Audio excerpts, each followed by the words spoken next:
when you put the sachet into good, clean, distilled reverse osmosis water, then it becomes the most bioavailable form of minerals available to you. Nothing comes close to what you can get here.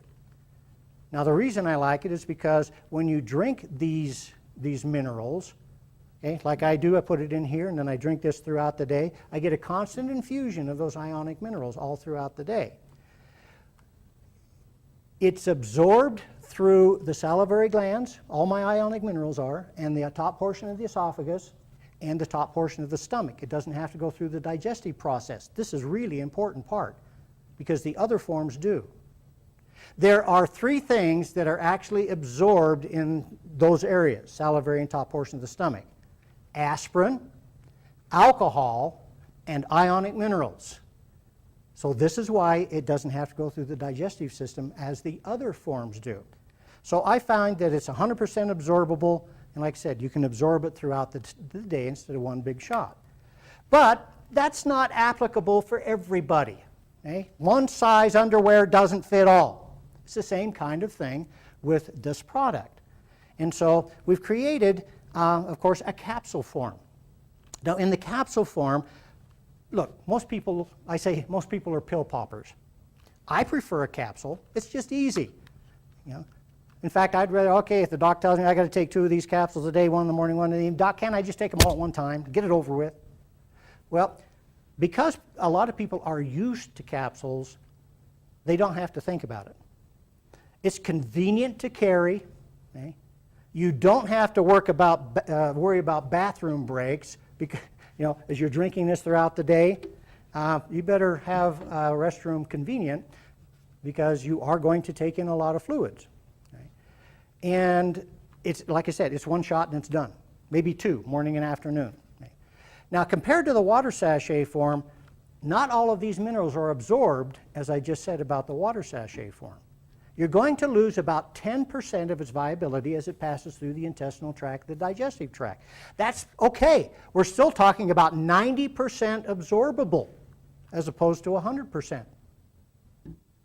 That is head and shoulders above anything else on the market.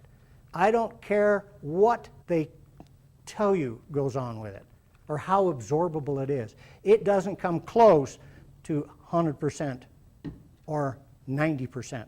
Okay. So the capsule forms are fantastic, but you have to be careful when you talk about capsules or even the powdered form, because you have to really know what the manufacturer is giving you. We call it excipients.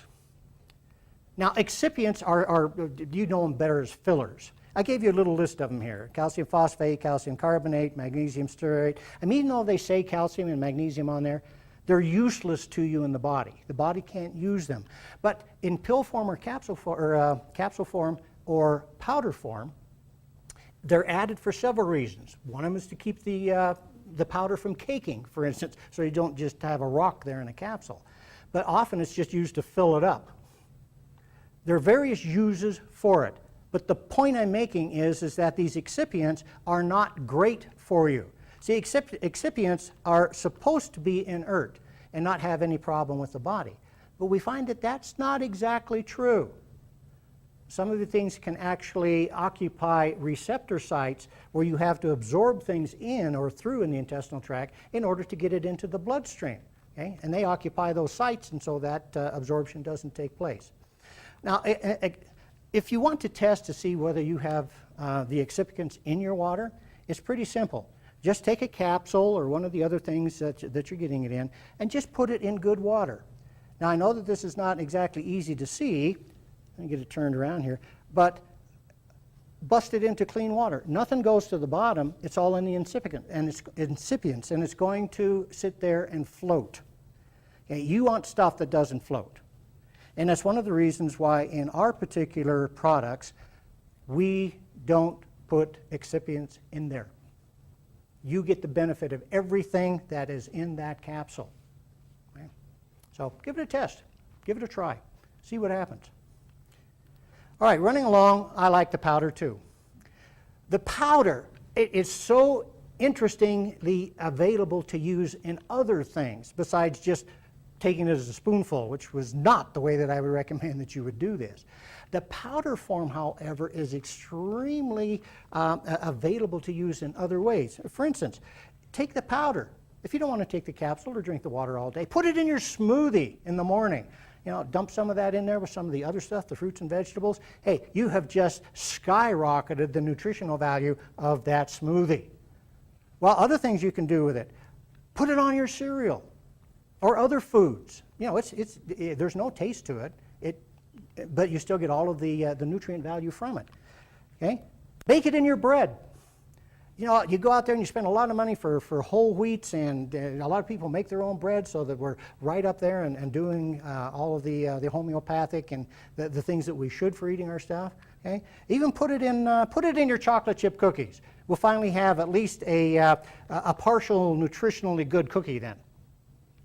So powder is good, and in fact, in the last two products that I formulated, I used the coral mineral powder in there. It was a digestive formula and a sports drink formula, and it fit beautifully. In fact, it was the main portion of the whole formula.